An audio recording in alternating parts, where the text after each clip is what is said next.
No sé si he dicho en alguna ocasión que Agni Yoga constituye una de las aportaciones jerárquicas a la humanidad, utilizando una corriente de Shambhala, la misma corriente que en otras direcciones provocó la gran guerra que se inició en el año 1914 y terminó aparentemente el año 1945, con los desastres y las consecuentes, digamos, oportunidades de orden espiritual que todo sufrimiento humano aporta a la vida colectiva de la humanidad. Entonces, siendo una corriente del primer rayo, Agni Yoga es difícil de comprender y todavía más difícil de experimentar. Sin embargo, la dificultad es solo aparente, porque una cosa muy simple es difícil de comprender cuando la mente está muy ocupada o muy sobrecargada de principios, conclusiones, pensamientos, imágenes, ideas de aquí y de allá, y que por tanto cuando se habla, por ejemplo, del término simplificación, la mente del discípulo suele ofuscarse, porque no puede concebirse una actividad que se basa, digamos, en el vacío mental o en la aparente inactividad mental. Sin embargo, daos cuenta que esta dificultad, como digo, es aparente en el sentido de que hay vacíos o intermitencias entre uno y otro pensamiento, constituyendo todo este proceso de asociación, lo que técnicamente llamamos el tiempo. Pero que si aprendiésemos a separar un pensamiento de otro, o un grupo de pensamientos de otro grupo de pensamientos, y que el espacio entre unos y otros fuese cada vez más grande, nos daríamos cuenta de que esta actividad trae como consecuencia otra actividad de tipo desconocido, que se manifiesta en forma de un silencio expectante. Y me perdonaréis, pero es que tengo que insistir, porque así lo he aprendido en las ramas, el término serena expectación, y que por lo tanto solamente serenamente expectante está practicando la Agni Yoga. Me preguntaréis por qué la mente debe dejar aparentemente de ser, o que la mente concreta deba fusionarse con la mente abstracta. Simplemente porque Agni Yoga se basa fundamentalmente en la doctrina del corazón, así como la mente se basa fundamentalmente en la doctrina del ojo, y que por lo tanto, a medida que la mente va siendo reducida al silencio, aparece un nuevo factor en la vida individual, y es el corazón, no el corazón físico, que es el motor de la vida física, sino un enlace en el chakra cardíaco de una corriente que procede del plano búdico, y por tanto la extraordinaria efusión de energía búdica provoca en el ánimo individual ciertas actividades de tipo desconocidas, pero que son de expresión dinámica muy potente y que conduce a grandes resultados en la vida social y psicológica de la humanidad. Si hablamos del silencio y lo hacemos sin un sentido crítico de valores, o suponiendo que este silencio es negativo, os diré que síntesis, la ley que produce la actividad del universo y que tiende por su propia y natural actividad a consumar la vida dentro de un océano de perfección, no es una meta de llegada, no proviene de la autodeterminación, es algo que está simplemente y es con toda naturalidad, y que por lo tanto, al no constituir una meta rígida, no puede ser conquistada, me refiero a síntesis, a través de una mente sobrecargada de ideas o de pensamientos hacia cierta dirección determinada, sino que hay que contemplar esta realidad de una manera totalmente nueva. ¿Y cómo vamos a ver una cosa que es totalmente nueva, utilizando el remanente de un pasado que es absolutamente viejo? ¿Os dais cuenta? Entonces, ¿qué es lo que se intenta hacer dentro del corazón individual? Es efectuar allí progresivamente aquello que esotéricamente llamamos los 12 trabajos de Hércules.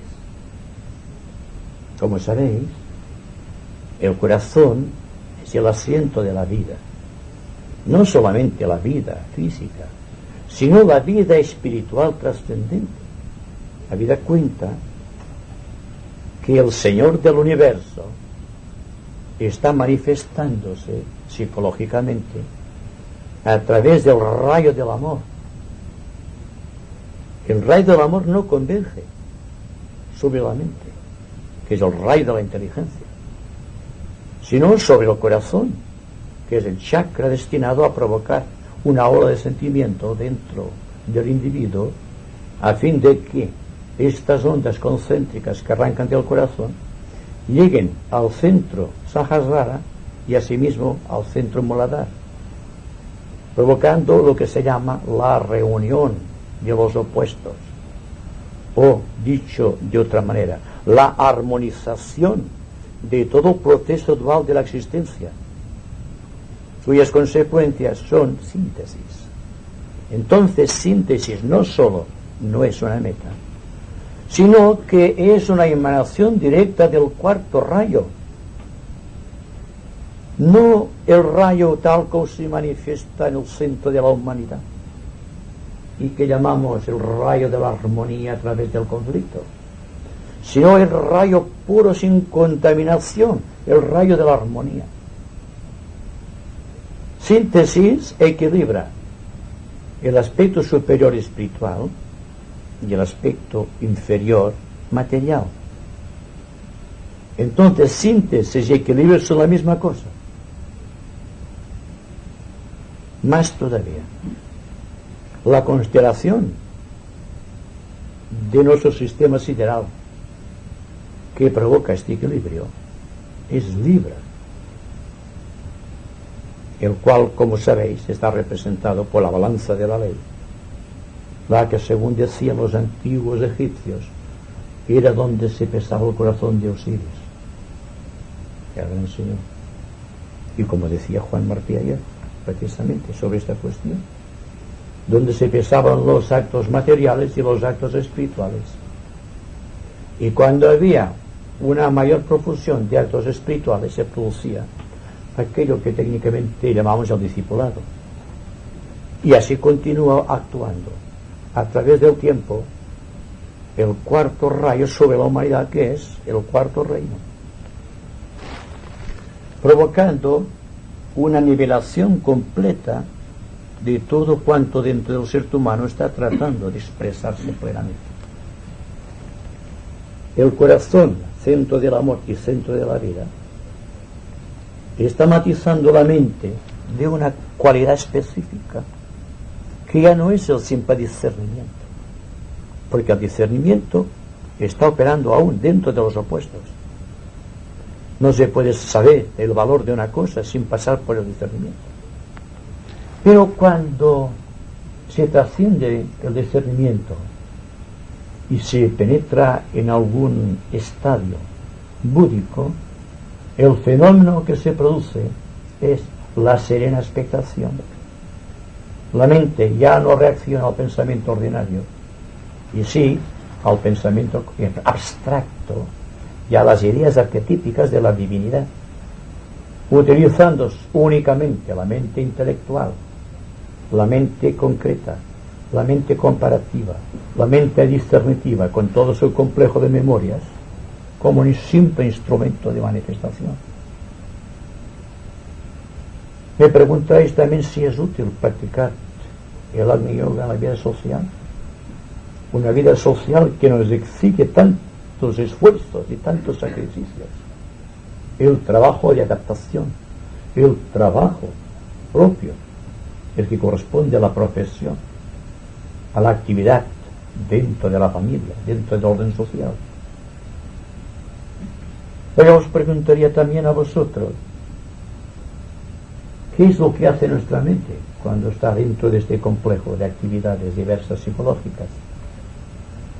Está simplemente tanteando, efectuando conclusiones, tratando de discernir el significado de alguna cosa, lo cual significa que está dentro de una lucha constante por adaptarse a situaciones cada vez más complejas, hasta que llega un momento en que el individuo, ya dentro del camino iniciático, espero que todos estemos en una cierta medida en este camino, le enseña al aspirante, al discípulo, que la única manera de gobernar una situación es no oponiéndose a ella. Y lo que hace la mente discernitiva, por muy activa que sea, hasta llegar al discipulado consciente, no hace sino comparar, discernir, elegir. Y como decíamos también en ciertas ocasiones, cuando el individuo está discerniendo, podemos decir que está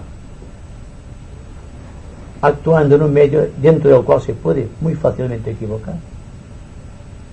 Porque solamente cuando la mente está conectada con los planes superiores abstractos, es cuando el discernimiento es tan agudo y tan crítico, tan profundo, que no puede equivocarse. Podríamos decir esotéricamente que esto se consigue al finalizar los últimos tramos del puente del arco iris de la Antakarana,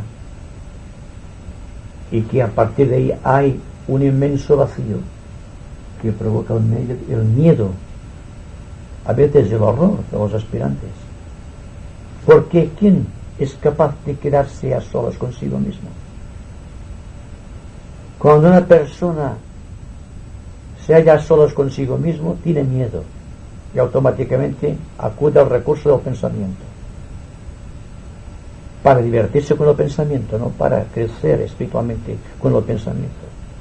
Entonces, oleadas sucesivas de conocimientos, de ideas preconcebidas, de recuerdos, por grandes, espectaculares y gloriosos que hayan sido, se convierten en un amasijo de cosas dentro de la mente que impide la verdadera coordinación inteligente de la mónada a través del cuerpo causal. Y esto se realiza, no obstante, cuando en el devenir de cualquier situación estamos tan embebidos en el desarrollo de la misma, que la situación y nosotros constituimos un solo elemento, libre de la dualidad. Y en esta liberación de la dualidad hay un éxtasis. Y este éxtasis, esta felicidad, esta paz, proviene del plano búdico. Resumiendo, esto es Agni Yoga. El trabajo incansable del discípulo, después que ha agotado los recursos del entendimiento, o cuando ya el entendimiento no le sirve para descubrir nuevas zonas de interés espiritual, tiene que dejarse a un lado y que sea la intuición búdica, esta paz inmanente que lleva la sabiduría de Dios dentro de sus pliegues más profundos, llegue a nuestro corazón y nos dé la sabiduría de las cosas y no el simple conocimiento de las cosas. Una cosa es muy distinta de la otra, ¿verdad? La persona que conoce algo se puede equivocar, pero la persona que sabe no puede equivocarse, porque el conocer es un sentido experimental de la vida. Y el saber es la cumbre de la experiencia consumada, que es la antesala de la revelación, la cual a su vez se halla en los dinteles de la iniciación. Otro modo de definir Agni Yoga es prepararse para la iniciación. La iniciación es un misterio, ¿verdad? Un misterio que se va solucionando a medida que vamos dejando jirones del yo a través de los sufrimientos de la vida o de las actividades correctas de la vida, y nos situamos en un punto en el cual se nos exige la última decisión, el penetrar en ese dintel misterioso donde vemos una gran inseguridad y un gran vacío, o quedarnos en el umbral esperando una nueva oportunidad. Como veréis, Agni Yoga es un desafío a la actividad mental, psicológica y moral del investigador esotérico, por cuanto exige constantemente una dejación de sí mismo, un completo olvido de todo cuanto es él en todos sus niveles, porque se llega aquí por el convencimiento de que el yo no es la mente, de que el yo no es el cuerpo emocional, y de que el yo tampoco es la mente o el cuerpo físico, digamos, sino que es el que dirige todo este artefacto triple para manifestar la excelencia del reino de Dios. Envuelto en los repliegues de espacio y tiempo, el individuo llega a perder la noción de su propia naturaleza. Es entonces cuando los vehículos se adueñan de su voluntad y lo hacen servir de instrumento de los tres elementales que constituyen los tres cuerpos inferiores: la mente concreta, el cuerpo emocional o de deseo y el cuerpo físico, dejando un vacío primero entre el alma en encarnación y el alma en su propio plano o danza solar. Este es el primer gran vacío que corresponde al Raya Yoga. Este vacío se produce más tarde cuando la mente concreta se da cuenta, o el alma a través de la mente concreta se da cuenta de que para aspirar a lo más alto aquello no le sirve, y se le plantea el gran problema si debe crecer hasta alcanzar la mente de Dios o debe desaparecer absorbido por la propia mente de Dios. Y es el último gran dilema, el que debe afrontar cualquier discípulo cuando se encuentra en este trance, y a partir de aquí la gran aventura de la búsqueda del plano búdico o del plano de la unión o de lo mejor que existe para el hombre en estos momentos, el sentido de síntesis. Hay, por lo tanto, y voy a terminar esa pequeña desligación, una gran afinidad o una gran sintonía, o son consustanciales o términos de Agni Yoga. Agni fuego, yoga es la unión del hombre con la divinidad. Entonces Agni Yoga, la unión del hombre con Dios a través del fuego. Se llama yoga de fuego, se llama también el yoga de síntesis, debido a que la síntesis no es una meta, sino es un equilibrio permanente. Y este equilibrio se encuentra cuando se pasa de una especie a otra, cuando se pasa de un reino a otro o de un plano a otro plano. Siempre existe en esta transfusión de energías un punto medio vacío completamente, que siempre exige de parte de la divinidad un esfuerzo de adaptación. Entonces Agni Yoga exige ese esfuerzo cuando se encuentra el gran océano desconocido de quietud o de vacío que debe afrontar el discípulo cuando ya se avanza a la gran carrera iniciática. No sé hasta qué punto habréis comprendido la idea. Pero una cosa sí hay que darse cuenta. Si estamos aquí y ahora, por efecto de una finalidad que está más allá de nuestro entendimiento. Y que algunos de nosotros, o quizá todos, habremos tenido siquiera alguna vez un contacto con el plano búdico que nos permite comprender en cierta manera y hasta cierto punto lo que es el silencio mental, lo que es este gran vacío creador, y qué es lo que tenemos que hacer con este vacío. Si el vacío es un instrumento, es la totalidad que carece de instrumentos y de medidas. Dicho de otra manera, la mente concreta trabaja con el tiempo. Es temporal y por lo tanto finita. La mente abstracta, cuando está conectada con el plano búdico, es eterna. Expresa el aspecto positivo de la divinidad. Entonces, podríamos definir el Lama Yoga también como la relación armoniosa entre el espacio y el tiempo. Es otra manera de decir que la síntesis, ya sea en relación con Sanat Kumara, el Señor del Mundo, o con el logos planetario, o con el logos solar, es siempre la reunión de los aspectos materiales del tiempo, de los aspectos espirituales del espacio. En un primer estadio, el individuo crece con el tiempo utilizando la mente concreta o la mente intelectual. En el segundo gran estadio, donde ha de consumarse el afán de la búsqueda, el individuo se siente lleno de espacio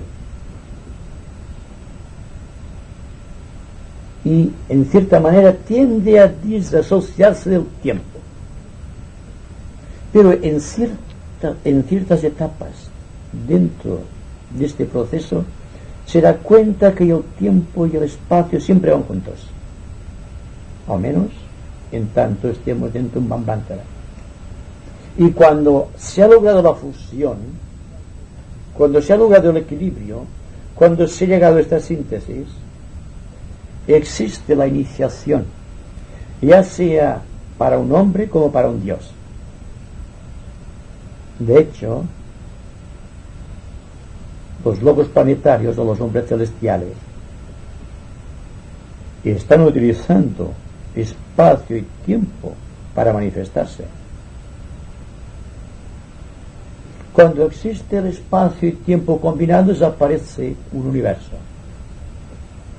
Cuando existe solamente el espacio, entonces sobreviene el pralaya. Pero no hablamos aquí de un pralaya, sino que hablamos simplemente de algo que puede parecerse al pralaya, que es la beatitud, que es la paz, que es el silencio mental, que surge cuando estamos tan atentos, tan realmente interesados en cuanto nos rodea, que lo amamos todo con tanta intensidad, que en esta intensidad surge ese factor síntesis, o equilibrio, o armonía, que esencialmente es amor. No podemos concebir que el amor sino es en términos de síntesis, o en términos de equilibrio y armonía. Si esas ideas han sido convenientemente registradas, tendréis una idea bastante acertada de lo que es Agni Yoga.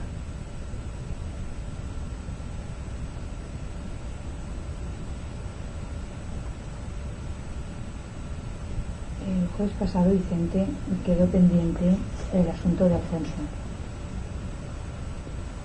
¿Qué asunto era? Alfonso. ¿Eh? No. La bronca islámica. Sí, no, yo ¿La no. bronca islámica? El dinero y su canonización. No, es que en realidad, Vicente, también había... yo lo definiría en una bronca orgánica de todo, ¿no? O sea, que en realidad no quería hacer ninguna pregunta sobre eso. O sea, porque cada quien encontrará en ese papel lo que directamente le atañe, ¿no? Entonces, con esto, pues, adelante. O sea, no quiero hacer preguntas porque cada quien al leer el papel encontraba lo que le afectaba, ¿no? Y ahí quedaba todo. Claro, porque es una cosa que está más bien relacionada con nuestra conducta y con la conducta de cada uno de los que creemos que algo hemos comprendido de lo vasto que es el conocimiento universal, digamos, y la parte superior de las cosas. Naturalmente, de lo que hemos comprendido, de lo que nos hacemos responsables a la hora de actuar, ¿verdad? Si nos hacemos responsables y si actuamos tal como sabemos. En este caso es una, claro, no es una pregunta, pero es poner a cada uno en evidencia de su propia responsabilidad, y cada uno hemos de respondernos, naturalmente. Tiene razón Alfonso, es una cosa para respondernoslo a cada uno. No puede haber una línea o un camino, es aquello de que cada uno es el camino y que lo va forjando a medida que avanza. Por lo tanto, no puede haber una línea universal. Tenemos que obrar así, tenemos que obrar así. Porque en esto sí que es pregunta, puedo decirte una cosa, que además de la responsabilidad por lo que conocemos ya, poder aplicarlo, pero en este caso tenemos el fallo, los fallos que podamos tener está a nivel emocional. En esto cada uno tenemos que saber de lo que hemos superado, lo que hemos ahogado, que entonces no está superado, y de lo que ya verdaderamente pues o no comprendemos y por lo tanto no somos responsables. Hay muchas facetas en cada individuo. Lo que no se comprende no es responsable. De lo que se comprende y a la hora de actuar no puedes todavía porque hay algo en ti de tipo emocional que tiene sus deseos, sus aspiraciones, que a veces están reñidas con este conocimiento, y a la hora de actuar salen las cosas como salen. Y esto, claro, es una pregunta de cada uno, lo comprendo. Y a la hora de la canalización del dinero, naturalmente tendríamos que sacrificarnos todos algunos placeres, algunas cosas, y emplearlas en beneficio de las personas que les es necesario, digamos, que son cosas primordiales.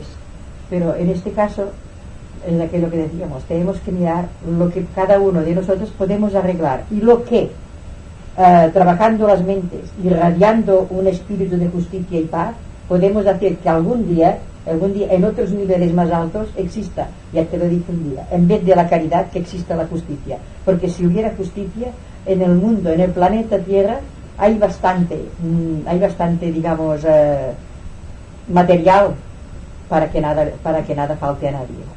En este caso es sistema administrativo, sistema de deseos, sistema de egoísmos humanos que hay que ir puliendo, y nosotros solo lo que más podemos hacer es a lo que tenemos más próximo ayudar lo que conocemos, y en este caso materialmente hasta donde lleguemos, y espiritualmente irradiando cada día más bondad, cada día más pureza, para que los egregores de los otros sean cada día más de los nuestros, más para poder ahogar a aquellos y que un día lleguen a comprender.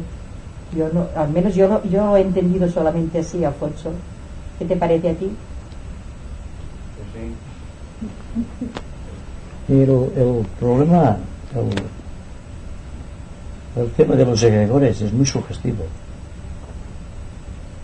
y precisamente creo que lo he dicho aquí, quizá otra parte, no sé, que hoy día en las ramas de la jerarquía se ha elegido a un grupo determinado de discípulos muy capacitados en el arte de destruir egregores. Egregores en el sentido que han sido constituidos de materia física o psíquica provenientes de las edades más lejanas de la humanidad. Podemos hablar de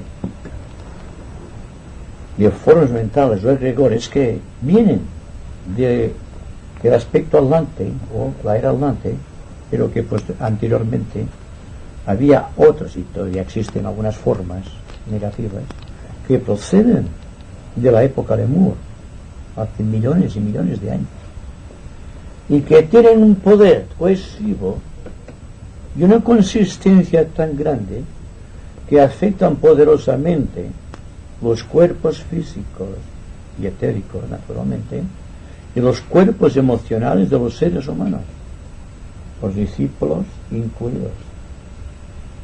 Se empiezan a librar de los egregores o de la actividad psíquica de estas formas transportadas a través del tiempo únicamente los iniciados, que poseen el don de destruir los egregores, porque poseen las palabras de poder, los mantras sagrados comunicados en el momento de la iniciación, mediante los cuales pueden invocar fuerza débica superior y al propio tiempo destruir formas negativas creadas en los éteres por la imposición psíquica del pasado. Digo porque esto para mí ha resultado últimamente una experiencia que se está trabajando muy activamente sobre los egregores lemures, con éxito, porque las gigantescas entidades llamadas enfermedades están siendo barridas del plano psíquico y por tanto están desapareciendo gradualmente del plano etérico o de los niveles etéricos, constituyendo avenidas para que puedan proyectarse en estas zonas los ángeles luminosos del prana solar, que traen salud, que traen riqueza de vitalidad, que traen vida, y también que por su propia naturaleza irradiante están aniquilando los egregores falsos del pasado, que están actuando en los medios ambientes sociales de la humanidad, constituyendo los gérmenes nocivos de todo cuanto indeseable está todavía manipulando o asolando a la humanidad. De ahí que uno de los maestros de la jerarquía, el segundo rayo, hizo una proposición en cierta ocasión en un cónclave dentro de la jerarquía profunda presidida por el Señor del mundo, en la cual estaba dispuesto a trabajar con un grupo selecto de discípulos únicamente para destruir egregores psíquicos y etéricos. Y la idea, para que veamos lo que es una verdadera democracia interna, fue aceptada por su bondad por el propio Señor del mundo. El señor Maitreya dio las disposiciones rámicas necesarias y este maestro actualmente operando en los niveles psíquicos inferiores, lo cual exige un gran sacrificio de su parte, y está trabajando con un numeroso grupo de discípulos en esta tarea de destruir el mal planetario, invocando al propio tiempo a través de ciertos rituales mágicos las energías superiores del bien cósmico. Y que cuando hablamos del avatar de síntesis, del espíritu de la paz y del señor Buda, estamos hablando de un triángulo que está fomentando ese trabajo, lo está protegiendo, porque la única manera de que pueda encarnar o manifestarse el avatar de la nueva era es destruyendo la mayoría de los egregores negativos. La venida del avatar debe venir precedida por un cambio radical de situaciones planetarias en todos los niveles. El cuerpo físico de los hombres debe ir haciéndose progresivamente inocuo a las enfermedades. El cuerpo emocional debe ir transmutando las energías del deseo en aspiración superior. Y la mente concreta, y aquí volvemos a hablar de Agni Yoga, tendrá que convertirse en un agente consciente por parte del alma de los niveles abstractos, para facilitar así la entrada de una energía búdica sobre el plano astral que purificará por inducción magnética los corazones de los hombres, textualmente, tal como se dice en el antiguo comentario. Y todo este proceso lo estamos viviendo de una u otra manera. Estamos trabajando en este nivel astral con gran asiduidad. La mente, como sabemos, la mente concreta, se ha expansionado científicamente hablando hasta un punto exagerado, sin que a la par hubiese evolucionado a su ritmo el corazón o el sentimiento. Por lo tanto, ha habido una gran desigualdad de armonía entre el polo positivo mental y el polo negativo, en este caso de Kamalanas, mental inferior más el deseo, produciendo lo que técnicamente podemos decir los grandes acontecimientos sociales negativos de los últimos tiempos: dictaduras por doquier, asesinatos, mafia incluida, y todo el complejo de la guerra con la fabricación de armamentos y la riqueza de las gentes contra los pobres de siempre. Fijaos bien lo interesante que es para la jerarquía continuar insistiendo sobre este punto, de que la guerra, la opresión, el hambre, las enfermedades no son absolutamente kármicas en un sentido de que no pueden ser evitadas, sino que precisamente la incapacidad del hombre por evitarlas es lo que produce el karma. Significa también, por poco que lo analicéis, que habrá que seguirse otra línea de actividades para poder llegar a un punto de síntesis o de equilibrio en el orden social, en el orden económico. Quizá, tal como dice el maestro Dojwalko, el tibetano, ha llegado un momento en que la ciencia y la religión, que hasta aquí eran antitéticos, produzcan una unidad. Entonces el corazón y la mente de muchos seres humanos se reconciliarán, dejarán de luchar entre sí y, naturalmente, al dejar de luchar entre sí, están dejando de aportar su cuota al karma planetario. Es decir, que ser esotérico no es simplemente conocer esotéricamente grandes verdades ocultas,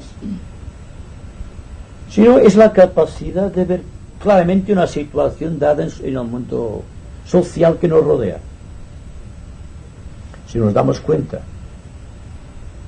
que de una u otra manera estamos interviniendo en la creación de egregores, en la creación de nuevos efectos de malestar social, automáticamente la conducta tendrá que variar.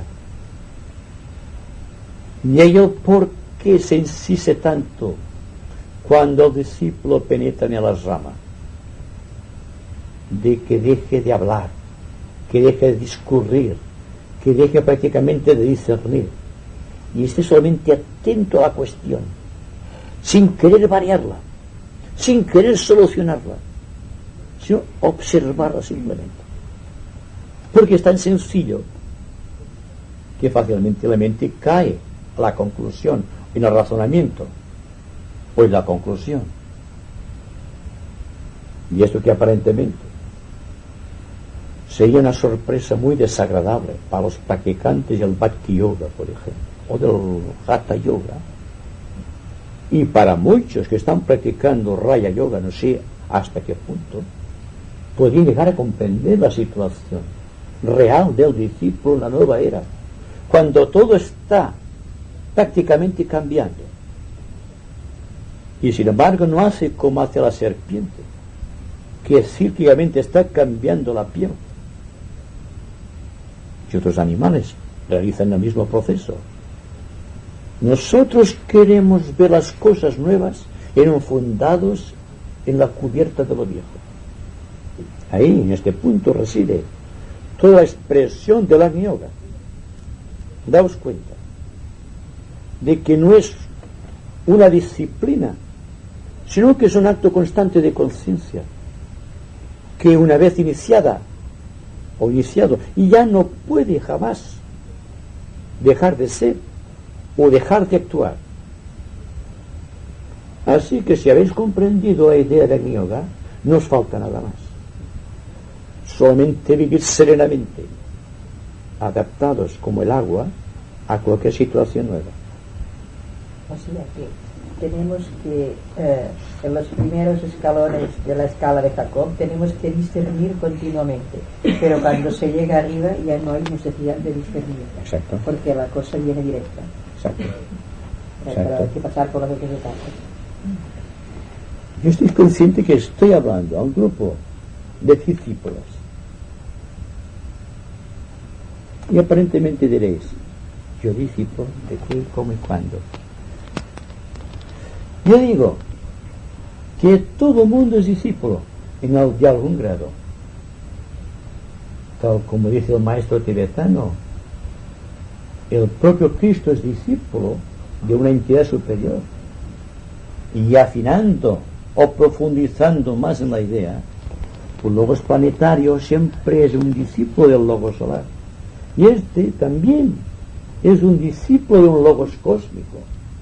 Y este logos cósmico será a su vez discípulo del logo que lleva a su mando o bajo su guía espiritual una serie incontable de constelaciones o de galaxias. La idea, por tanto, utilizando la analogía, es fácil de concebir. Lo que no es fácil de concebir para la mente esotérica es la apatía y la indiferencia en que suelen caer los discípulos en todas las eras. Se refugian en los escritos, en la letra de los libros sagrados, pero practican muy poco la vivencia o el espíritu de los libros. Y el mal está ahí, porque una vez tengamos desarrollado el espíritu, no de crítica, sino de espíritu de observación sereno, nos daremos cuenta que desaparece la letra y queda solamente la experiencia del espíritu. Es entonces cuando podemos ya trabajar sin tener miedo a equivocarnos, porque el miedo también desaparecerá absorbido dentro de esta ola inmensa de plenitud que es el plano búdico.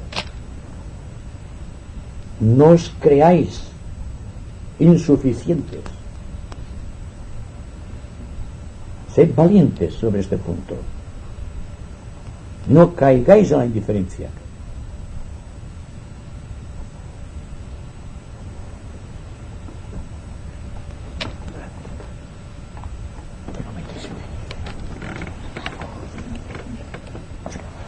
Dentro de la meditación, si hay alguna pregunta.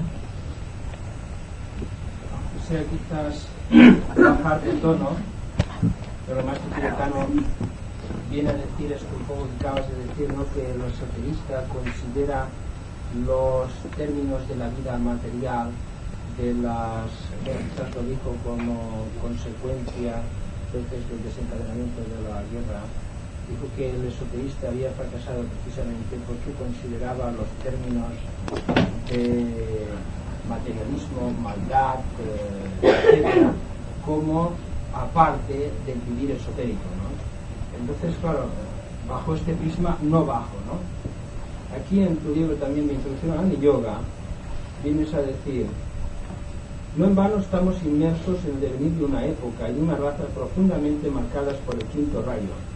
Vean ustedes esta analogía: quinto principio cósmico, la mente de Dios; quinto rayo, el de las energías mentales operando como elementos de control en las tendencias inferiores del ser humano y como factores de disciplinación y discernimiento; la quinta raza, nuestra raza aria, y la quinta subraza dentro de la raza aria que gobierna los acontecimientos planetarios en el momento presente.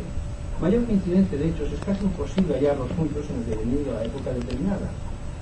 De ahí la importancia de los hechos ocultos que están produciéndose por doquier y constituyen, tal como lo analizábamos antes, las pruebas de que una precipitación kármica de efectos demoledores gravita sobre la gran conciencia planetaria dentro de la cual vivimos, nos movemos y tenemos nuestro ser.